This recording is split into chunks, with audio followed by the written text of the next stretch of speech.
Welcome back to our channel study pad. আজ আমরা আলোচনা করব নবম শ্রেণীর রৈখিক সমীকরণ। এই রৈখিক সহসমীকরণের 3-এর দাগের যে সমস্যাগুলি আছে, আমরা 1 এবং 2 এই দুটি দাগের অঙ্ক আমরা পার্ট 1 এবং পার্ট 2 এ সমাধান করেছি। আজ আমরা পার্ট 3 তে 3-এর দাগের যে সমস্যাগুলি আছে সেগুলো নিয়ে সমাধান করব। তো প্রথমে আমরা এই যে অঙ্কগুলো করছি, এই অঙ্কগুলো করার পূর্বে আমরা দেখবে একটা আলোচনা করেছি এবং পঞ্চম অধ্যায়ের প্রত্যেকটা কোষে দেখি অধ্যায় করার পূর্বে আমরা বিস্তারিত করে আলোচনা করছি যে কিভাবে আমরা অঙ্কগুলো সমাধান করতে পারি। অবশ্যই তোমরা সেগুলো দেখবে, ওগুলো দেখলে তোমাদের দেখবে পরবর্তীতে যে সমস্যাগুলি আছে সেগুলি বুঝতে সুবিধা হবে। এখানে দেখো বলা হয়েছে যে নিচের প্রতিজোড়া সমীকরণগুলি একই চলের সহগগুলি ও ধ্রুবকগুলির অনুপাতের সম্পর্ক নির্ণয় করে সমীকরণগুলির লেখচিত্রগুলি সমান্তরাল বা পরস্পরচ্ছেদী বা সমাপতিত হবে কিনা দেখি।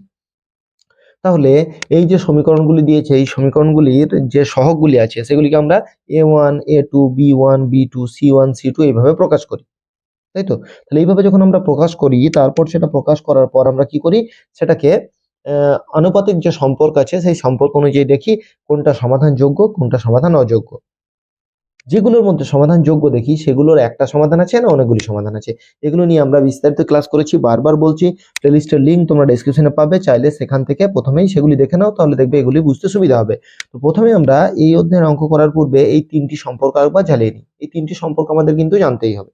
দেখো, আমরা যখন কোনো একটা সমীকরণ লিখি, ধরে নাও আমি একটা সমীকরণ লিখছি যে 2x + 3y = 7। আর একটা লিখলাম, ধরে নাও 3x + 2y = 8। এই দুটো সমীকরণ আমি লিখেছি। তাহলে এই দুটো সমীকরণের ক্ষেত্রে যেগুলি সহগ সেগুলি প্রথমে আমাদের জানতে হবে কোনগুলি সহগ। এখানে দেখো x এর সহগ হচ্ছে 2, তাহলে a1 সমান হচ্ছে 2। এবার a2 তার সহগ হচ্ছে কত? 3। b1 তার সহগ হচ্ছে কত? 3। b2 তার সহগ হচ্ছে 2। আর এখানে কত? c1 তার সহগ হচ্ছে 7, c2 তার সহগ হচ্ছে 8। তাহলে এই x এর সঙ্গে যেটা থাকবে সেটা হচ্ছে a1, y এর সঙ্গে যেটা থাকবে b1 এবং শুধুমাত্র সংখ্যা যেটা থাকবে সেটা হচ্ছে c1। এইভাবে আমরা এই সংখ্যাগুলিকে লিখি। তাহলে এই সংখ্যাগুলি লেখার পর আমরা সেই সমীকরণগুলি দেখে কিভাবে বুঝবো। দেখো, প্রথমেই যেটা নিয়ে আলোচনা করেছি যে a1/a2 b1/b2 এটা যদি নট ইকুয়াল টু হয়, অর্থাৎ অসমান হয়, সেই ক্ষেত্রে তাহলে প্রথমে এটি অর্থাৎ x এবং y এর এই দুটি সহগের সম্পর্ক যদি প্রথমেই অসমান হলো, তাহলে আর কিছু দেখার প্রয়োজন নেই, তাহলে পরস্পর ছেদি হবে। সমীকরণের যে লেখচিত্র দুটি পাবো সে দুটি পরস্পর ছেদি হবে, আর পরস্পর ছেদি হলে একটি মাত্র সমাধান থাকবে। এরপর হচ্ছে তিনটে সহগী সম্পর্ক a1/a2 = b1/b2 এবং c1/c2। এইগুলো যদি তিনটেই সমান হয় সেক্ষেত্রে আমার হবে সমাপতিত, অর্থাৎ একটি রেখার উপর আর একটি রেখা পড়বে। এই ক্ষেত্রেও সমাধানযোগ্য, তাহলে এই ক্ষেত্রেও সমাধানযোগ্য, এই দুটোর ক্ষেত্রে কিন্তু সমাধানযোগ্য। তাহলে সমাধানযোগ্য মানে এর ক্ষেত্রে একটি সমাধান থাকবে, এর ক্ষেত্রে অসংখ্য সমাধান থাকবে। ঠিক আছে, এই দুটো সম্পর্ক কিন্তু আমার জানতে হবে, একটি হচ্ছে একটি আর একটি হচ্ছে অসংখ্য। এরপরে যেটা হচ্ছে a1/a2 b1/b2 এই দুটো সমান হবে, কিন্তু c1/c2 এটা কিন্তু অসমান।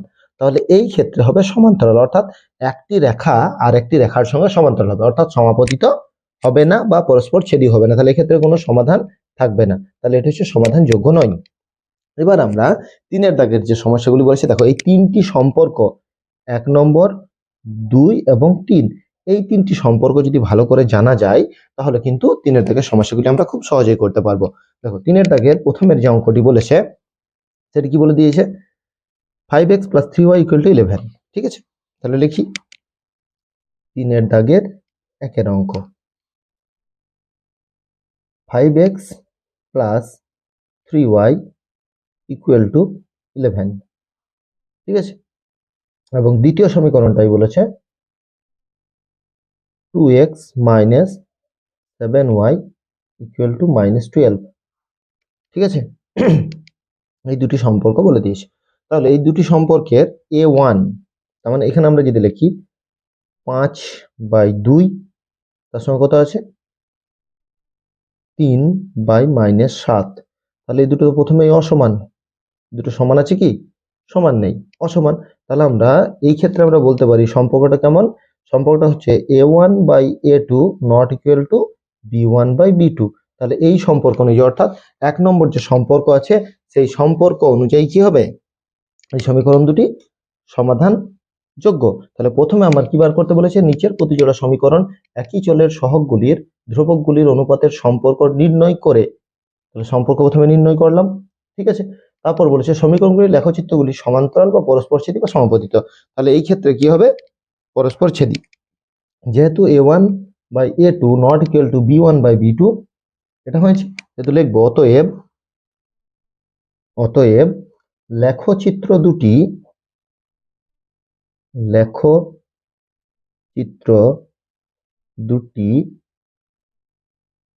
পরস্পর ছেদী। লেখচিত্র দুটি পরস্পর ছেদী, ঠিক আছে। তাহলে পরস্পর ছেদী হলো, এবার পরস্পর ছেদী হলে কি হবে, একটি মাত্র সমাধান থাকবে। তাহলে লিখবো ও একটি মাত্র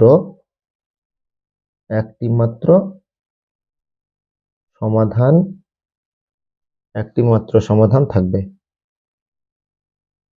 ঠিক আছে। এটা হলো 1 নম্বরের উত্তর। তাহলে আমরা একের দাগের যে সমস্যাটা সেটা সমাধান করব। শুধুমাত্র এই 3টে সম্পর্ক জানলে এগুলো কিন্তু শর্ট কোশ্চেনের ক্ষেত্রে পড়বে, ঠিক আছে। এরপর আমরা 2-এরটা করব, দেখো। অর্থাৎ এখানে 3-এর এ বি আছে, তাহলে এই ক্ষেত্রে আমাদের হবে 3-এর বি। 3-এর বি কি বলেছে, 6x - 8y ইকুয়াল টু 2, আর আছে 3x - 4y ইকুয়াল টু 1, ঠিক আছে। এবার দেখো এটা কত আছে, 6/3, তারপর কত আছে 8/4, এখানে কত আছে 2/1, ঠিক আছে। দেখো প্রত্যেকটার ক্ষেত্রে যদি দেখো এখানে দুটোই মাইনাস আছে, ঠিক আছে। তাহলে প্রত্যেকটার ক্ষেত্রে যদি তুমি দেখো, তাহলে প্রত্যেকটার ক্ষেত্রে দেখো একই হচ্ছে, এটা 2/1, এটাও 2/1, মাইনাস কেটে যাচ্ছে, এটাও 2/1। তাহলে এই ক্ষেত্রে সম্পর্কটা কেমন হচ্ছে, এই ক্ষেত্রে সম্পর্কটা হচ্ছে a1/a2 equal to b1/b2 equal to c1/c2। তাহলে এই 3টে জিনিস সমান হচ্ছে। তাহলে এই 3টে জিনিস যখন সমান হয়ে গেল, অর্থাৎ 3টে অনুপাতের ক্ষেত্রে সমান, আমরা কখন বলি 3টে যখন সমান হয় তার মানে হচ্ছে সমাপতিত, ঠিক আছে। তাহলে লিখবো অতএব, ওইভাবেই উত্তর লিখবো যে লেখচিত্র দুটি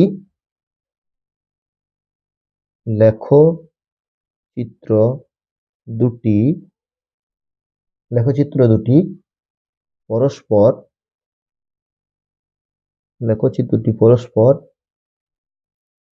সমাপতিত, ঠিক আছে,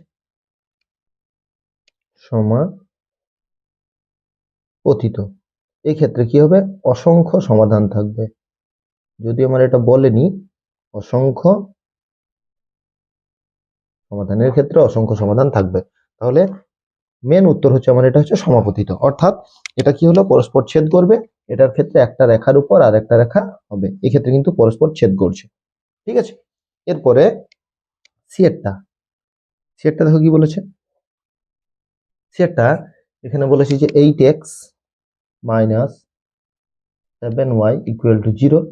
2 নম্বর সমীকরণ বলেছে 8x - 7y ইকুয়াল টু 56, ঠিক আছে, 56।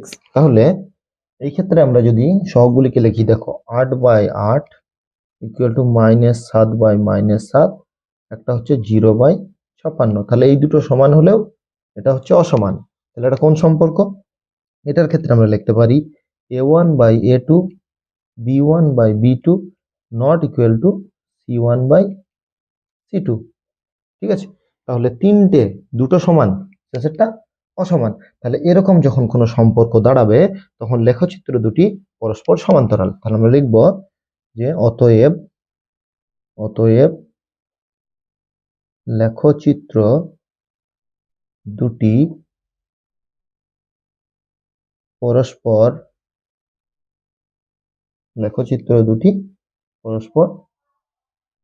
সমান্তরাল। তাহলে যখনই পরস্পর সমান্তরাল হয় তার মানে সমাধানযোগ্য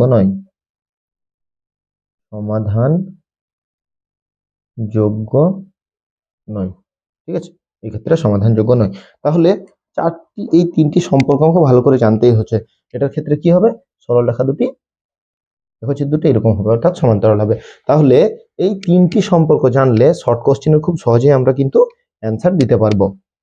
এরপর 4 নম্বর অর্থাৎ ডি এর দাগের যেটা বলেছে, ডি কি বলেছে দেখো, ডি এর দাগের সমীকরণটা যদি আমরা লিখি 4x - 3y = 6। দ্বিতীয় সমীকরণ বলেছে 4y - 5x = -7। এটা যদি একটু সাজিয়ে লিখি, কারণ এখানে এক্সটাকে পরে দেওয়া হয়েছে, ওয়াইটাকে আগে, তাহলে আমরা দেখবো -5x + 4y = -7। তাহলে 4/-5 এক্ষেত্রে হবে 3/4, আর একটা হবে 6/-7। ঠিক আছে, 6/-7। তাহলে প্রথমের ক্ষেত্রেই যদি আমরা প্রথমটাই দেখি অসমান, প্রথমটাই তো অসমান, শেষেরটা লেখার প্রয়োজনই নেই, প্রথমটাই অসমান, তাহলে a1/a2 not equal to b1/b2 এরকম যখন সম্পর্ক হবে, ঠিক আছে, এরকম সম্পর্কের ক্ষেত্রে আমরা কি করতে পারি, এরকম সম্পর্ক পরস্পর ছেদি। ঠিক আছে, প্রথম দুটোই দেখো, এই ক্ষেত্রে 1 নম্বর সম্পর্ক। বারবার বলছি, এগুলো শর্ট কোশ্চেনের ক্ষেত্রে পড়বে, এগুলো খুব ভালো করে যদি তোমরা দেখো, প্রত্যেকটা একদম সহজ জিনিস, দেখেই বুঝতে পারবে কোনটা সমাপতিত, কোনটা সমান্তরাল, আর কোনটা পরস্পর ছেদি। লেখচিত্র দুটি পরস্পর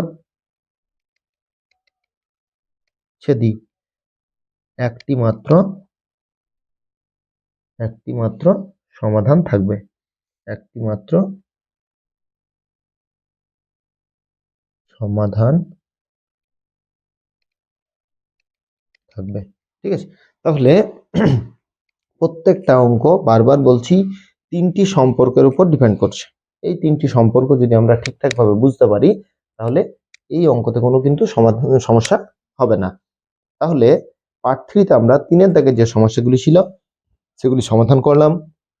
এছাড়াও আমরা পার্ট 1, পার্ট 2, 1, 2 সমস্যার সমাধানগুলি করেছি। যদি তোমাদের কোথাও অসুবিধা হয়, কোথাও বুঝতে না পারো, কোথাও মনে হয় আবার বোঝার প্রয়োজন আছে, অবশ্যই আমাদের কমেন্ট করে জানাবে। এছাড়াও যদি এই ধরনের কোনো অঙ্ক বুঝতে না পারো, হয়তো কোনো রেফারেন্স বই থেকে করছো, হয়তো বুঝতে পারলে না, অবশ্যই আমাদেরকে জানাবে। এগুলি তোমাদের আবারও আমরা করিয়ে দিয়ে বুঝিয়ে দেওয়ার চেষ্টা করব। বারবার বলছি, অঙ্কর সমস্যা থাকলে অবশ্যই আমাদেরকে জানাও, শুধুমাত্র এই অধ্যায় নয়, পরপর আমরা সব অধ্যায়েরই সমস্যার সমাধানগুলি করব। আজ এই পর্যন্তই, পরবর্তী ক্লাস অর্থাৎ পার্ট 4 নিয়ে আমরা খুব শীঘ্র হাজির হব। ততক্ষণ পর্যন্ত সকলকেই ধন্যবাদ। সবার দিন শুভ হোক, ভালো থাকো, সুস্থ থাকো।